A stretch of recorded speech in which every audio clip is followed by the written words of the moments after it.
U përfal për një pandemi të re, për një rrezik që po kanoset në krejt Evropën, për një virus që duket të jetë shumë i rrezikshëm, dhe në fakt, madje edhe sot Instituti i Shëndetit Publik në Kosovë ka dalë edhe me një njoftim rreth tij. Por, fillimisht do të realizojmë një intervistë me doktoreshën Aurora Dollenberg, e cila është gjithmonë e gatshme që të na jap informacionet më të reja nga fusha e shëndetësisë rreth këtij virusi. Po flasim për hantavirusin, i cili duket të mos jetë aq i rrezikshëm dhe aq i vështirë sa është thënë nëpër media dhe rrjetet sociale. Përshëndetje doktoresha Aurora, faleminderit shumë për kohën që më ndan sot për ne.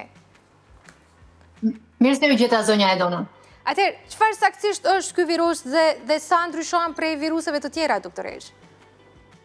Hantavirusi është cilësuar nëpër media si misterios, diçka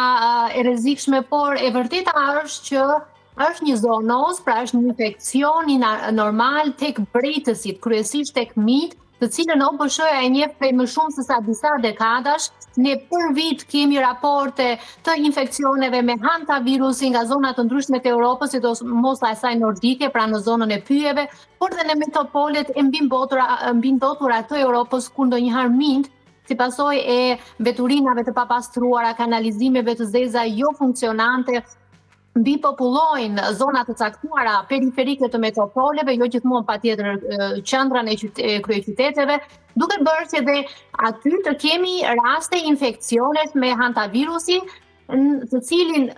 e kemi parë në këto ditët e fundit që për krah lajmeve që na kanë ardhur nga ANIA në karantenë që është në Afrikë, akoma në izolim, kemi paralelisht po raste pozitive në Francë, në Zvicër janë raportuar, pasi hantavirusi ka qenë dhe do vazhdojë që të jetë si infekcion, mund ta quajmë nga miu tek njeriu në kuadrin e infeksioneve zoonike. Doktoresh, sa lehtë përhapet ky virus, nëse do të bënim një krahasim, sepse ne sa herë flasim për viruse të reja, gjithmonë e kemi atë frikën që na ka mbetur nga koronavirusi dhe atë mundësinë e jashtëzakonshme të shpërndarjes që kishte ai lloj virusi. Si qëndron e vërteta me hantavirusin? Kjo është pyetja kryesore që përcakton rrezikshmërinë e hantavirusit, që nuk e ka aftësinë si kundër Covidi ose gripi ose shumë infeksione të tjera virale që transmetohen letas nga njeriu te njeriu. Hantavirusi nuk e ka fuqinë të kalojë nga njeriu te njeriu, të paktën jo tek varianti evropian që ne e njohim prej shumë dekadash. Vetëm varianti gjenetik i andesit që vjen nga Andet e Amerikës së Jugut në raste shumë të rrallë, në ato majat e popullatave të izoluara malore, mund ta quajmë të Amerikës së Jugut, vetëm atje kemi parë raste të infektimit nga njeriu te njeriu, ndërkohë që varianti evropian, të cilën e kemi në mënyrë të rregullt tek mijt që janë po ashtu në Kosovë, që janë në zonat e Ballkanit edhe të Europës, janë me variantin gjenetik të ashtu quajtur të Dobrovës, i cili fillimisht është zbuluar në Kroaci dhe në Serbi, dhe që është lidhur me ethet hemoragjike me prekje të veshkave, dhe kemi dhe variantin Ulama që prek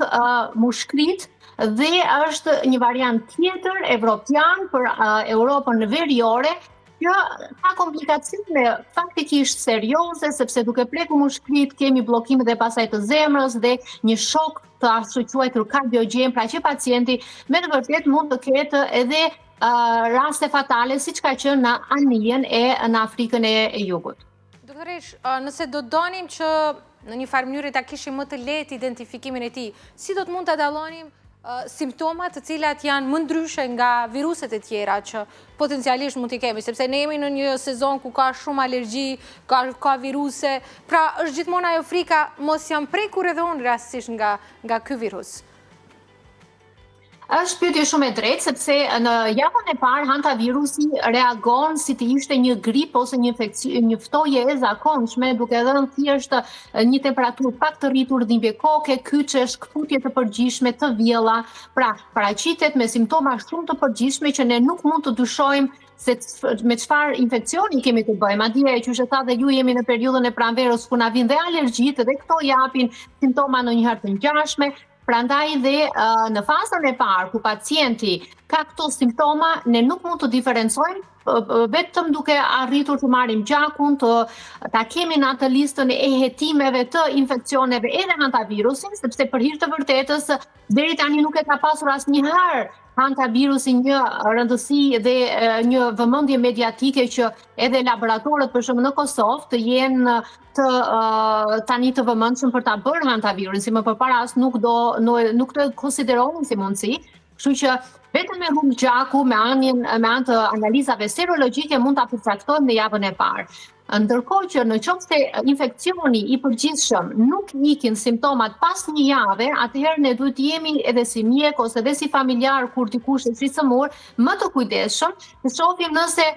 ka një për këtyre dy varianteve evropiane që përmendëm, ka prekur veshkat dhe kur hantavirusi prek veshkat, ky pacient nuk urinon më. Pra në qoftë se dëgjojmë që një moquar ka disa ditë që nuk po urinon, ka temperatura të rritura prej një jave, nuk po përmend teritor, duhet të shkojmë në spital, është e domosdoshme të merret gjaku dhe këto pacient pastaj ka nevojë në rast se vërtetohet që kanë pozitiv hantavirusin, duhet të të shtrohen te departamenti nefrologjisë, të ketë parashikuar të paktën si mundësi edhe dializa, sepse pikërisht varianti i dobravës shkakton insuficiencën e veshkave, pra dështim të funksionit renal. Dhe varianti numër 2 që është shumë i dukshëm dhe shumë i kapshëm janë hemoragjit e shtuara. Efekt hemoragjike që do të thotë ky pacient nuk ka vetëm temperaturë të lartë mbi 40 gradë, por fillon të gjakos nga hunda, nga goja, fillon pika të kuqe hemoragjike të shpërndara në të gjithë trupin. Këto janë ato shenjat e alarmit që çdo qytetar që po na dëgjon, kur i shikon këto dhe jemi në këtë fazën që ka disa raste pozitive me hantavirus, duhet të reagojë dhe të shkojë në urgjencë. Doktorish, a kemi trajtime specifike? A është punuar sadopak në, të themi, gjetjen e një kure, një vaksine, si që bë për Covid-19 dikur,